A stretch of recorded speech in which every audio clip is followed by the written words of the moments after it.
Sekalian, bagaimana kabarnya? Ibu berharap anak-anak ibu masih tetap dalam keadaan sehat. Sekarang kita akan melanjutkan pelajaran kita ke bab yang berikutnya, yaitu tentang sistem pernafasan.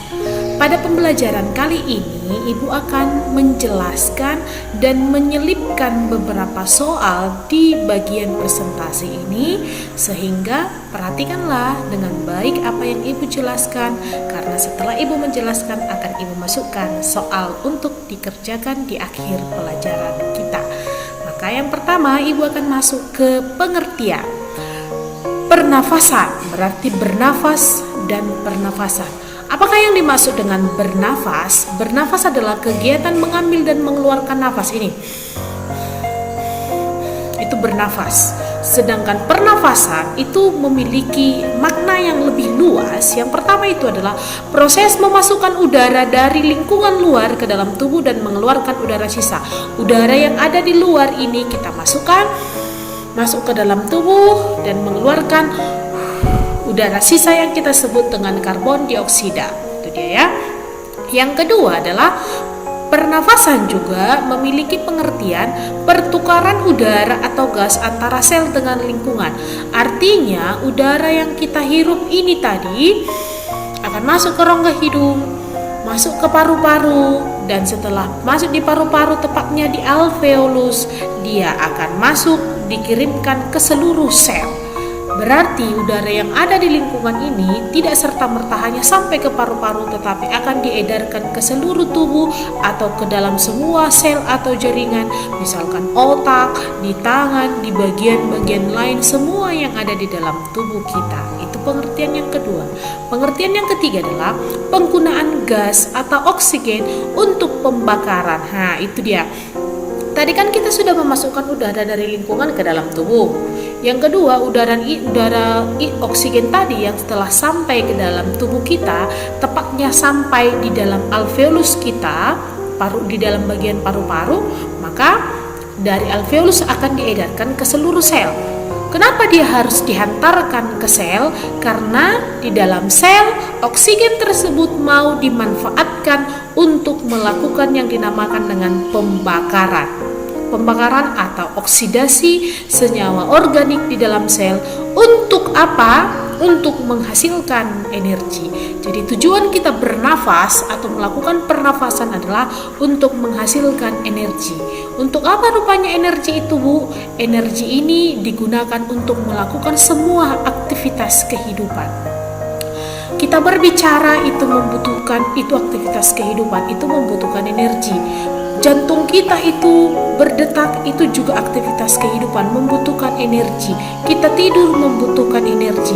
Artinya segala sesuatu aktivitas kehidupan harus ada energi. Tidak ada energi, tidak ada aktivitas kehidupan.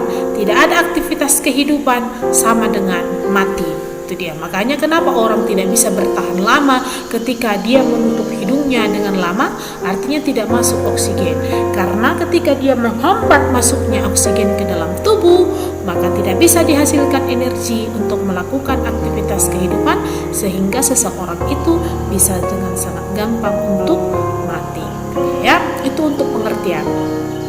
Soal yang pertama. Silakan dijawab nanti ya. Pertukaran udara pada makhluk hidup melalui dua cara. Pertukaran udara pada makhluk hidup melalui dua cara. Yang pertama secara langsung dan yang kedua secara tidak langsung. Yang secara langsung maksudnya dari udara langsung ke sel. Dari udara langsung ke sel, langsung ke sel, langsung ke sel, langsung ke sel, langsung ke sel yang ada di sini, langsung ke sel yang ada di sini, semua langsung ke sel.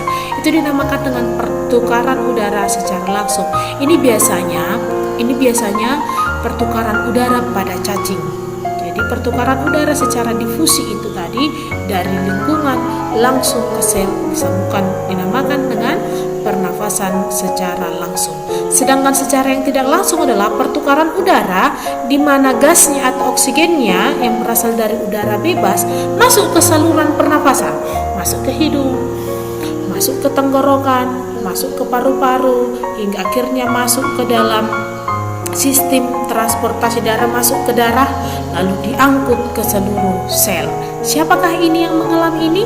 Kita, manusia. manusia mengalami yang dinamakan dengan peredaran darah atau pertukaran udara secara tidak langsung, gitu ya, melalui saluran pernafasan baru bisa sampai ke sel. Yang berikutnya, macam-macam pernafasan.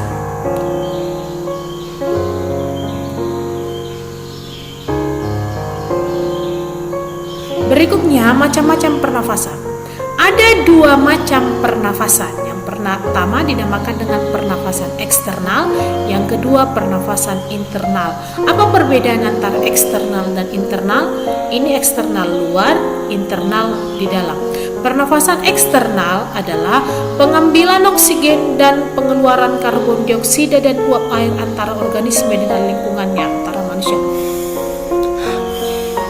Ini sampai ke dalam tubuh, sudah misalkan sampai ke paru-paru, itu masih pernafasan eksternal. Sedangkan pernafasan internal adalah pernafasan yang terjadi di dalam sel, dari alveolus setelah masuk ke dalam sel, tepatnya di mana? Di sitoplasma dan mitokondrianya.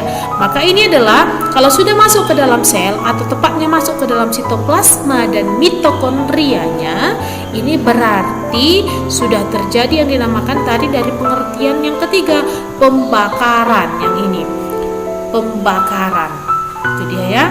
Maka jika sudah terjadi pembakaran atau penggunaan oksigen dalam menghasilkan energi, kalau sudah digunakan oksigen tadi dalam menghasilkan energi dalam proses pembakaran, itu sudah termasuk ke dalam pernafasan internal.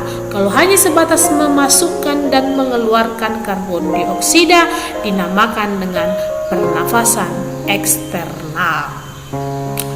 Soal ketiga dan soal keempat.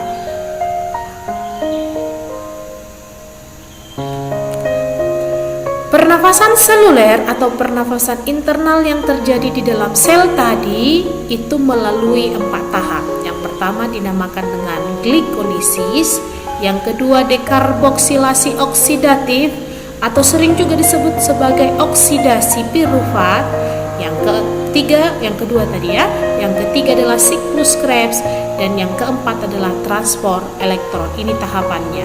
Sebelum Ibu menjelaskan ini, Ibu masuk dulu ke sini. Apa sebenarnya reaksi daripada pernafasan seluler tadi? Yaitu C6H12O6, ini glukosa, ditambah 6O2, ini oksigen, akan jadi ini dia tadi ya, oksigen digunakan untuk membakar senyawa organik yaitu glukosa, akan dibakar menjadi glukosa. Ini berasal dari mana? Karbohidrat yang kita makan, jadi ya, karbohidrat yang kita makan akan dirubah menjadi 6CO2 karbon dioksida ditambah 6H2O ditambah 38 ATP. Jadi tujuan daripada pernafasan seluler itu adalah menghasilkan energi. Di mana tempatnya? Di mitokondria. Secara umum dikatakan di mitokondria. Tetapi kalau dipecah-pecah, sebenarnya glikolisis ini terjadi di sitoplasma, sedangkan yang 3 ini terjadi di mitokondria. Tapi karena lebih banyak mereka terjadi di mitokondria, jadi kalau ada pertanyaan di manakah terjadinya respirasi sel, jawabannya mitokondria. Tapi kalau pertanyaannya di manakah tempat terjadinya glikolisis, jawabannya adalah di sitoplasma. Itu dia. Maka tahapan yang pertama yaitu glikolisis, yaitu perubahan glukosa. Perubahan glukosa dengan bantuan 2 ATP energi dirubah menjadi 2 asam pirufat ditambah 2 NADH ditambah 2 ATP. Ini hasilnya ya. Lalu asam pirufat ini tadi, 2 asam pirufat ini tadi dipakai untuk masuk ke tahap yang kedua. Ini dia. Dengan bantuan 2 koenzim A menghasilkan 2 asetil koenzim A ditambah 2 CO2 ditambah 2 NADH. Berarti hasil yang pertama glikolisis tadi ini kan habis. Ini akan menjadi bahan di sini. Berarti hasilnya, berarti sisa hasil di sini yang ini 2 NADH, 2 ATP. Ini sekarang hasilnya 2 asetil koenzim A ditambah 2 CO2 ditambah 2 NADH. Maka 2 asetil koenzim A hasil dekarboksilasi oksidatif akan dipakai untuk bahan ke siklus Krebs. Maka 2 asetil koenzim A hasil dekarboksilasi dengan bantuan 2 asam oksaloasetat akan dirubah menjadi 6 NADH ditambah 2 FADH ditambah 2 ATP dan 2 CO2. Berarti ini tadi semua hasil, jika kita lihat dari ketiga tahapan ini, hasilnya kan tinggal ini kan habis dipakai ke sini. Berarti di glikolisis hanya yang 2 ini hasilnya. Sedangkan di karboksilasi ini habis dipakai, berarti yang 2 ini aja hasilnya. Ini juga dipakai, hasilnya siklus Krebs adalah 6 NADH. Masuklah ke transport elektron. Transport elektron adalah pemindahan elektron dari NADH atau FADH sehingga perpindahan elektron itu menghasilkan energi. Perpindahan elektron pada 1 NADH mampu menghasilkan energi sebanyak 3 ATP, sedangkan perpindahan elektron dari 1 FADH2 mampu menghasilkan 6 ATP. Maka mereka ini nanti akan mengalami perpindahan elektron sehingga satuannya yang menjadi ATP bukan ADP lagi, NADPH lagi atau FADH. Soal yang kelima.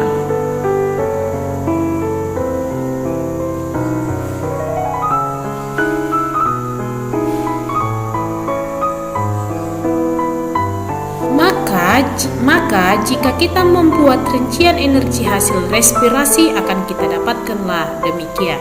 Pada tahapan glikolisis tadi, ini lihat ya. Ini kan habis tadi, berarti hanya ini sisanya. 2 NADH ditambah 2 ATP. Maka ATP, 2 ATP dinamakan sebagai energi langsung, sedangkan energi tidak langsung adalah 2 NADH dan akan dirombak menjadi 6 ATP setelah melakukan reaksi transport elektron. 1 NADH mampu menghasilkan 3 ATP, berarti kalau 2 NADH 6 ATP.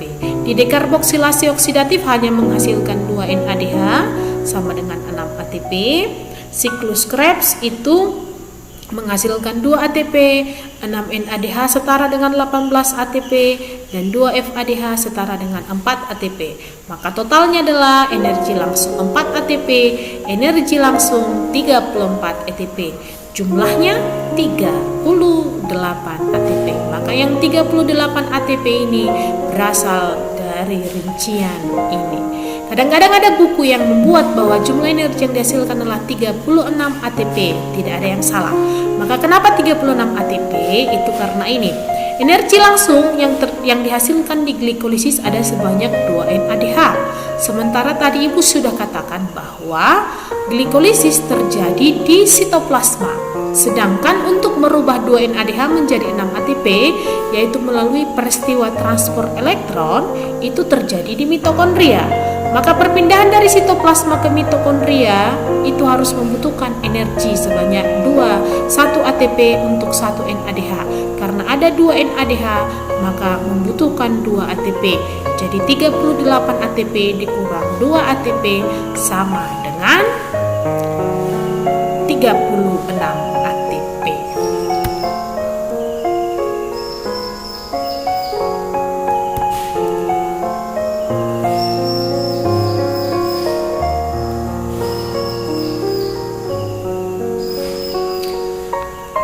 Demikian pelajaran kita untuk hari ini. Ibu berharap anak-anak Ibu masih tetap belajar dengan baik walaupun dalam keadaan yang sekarang ini. Selamat pagi.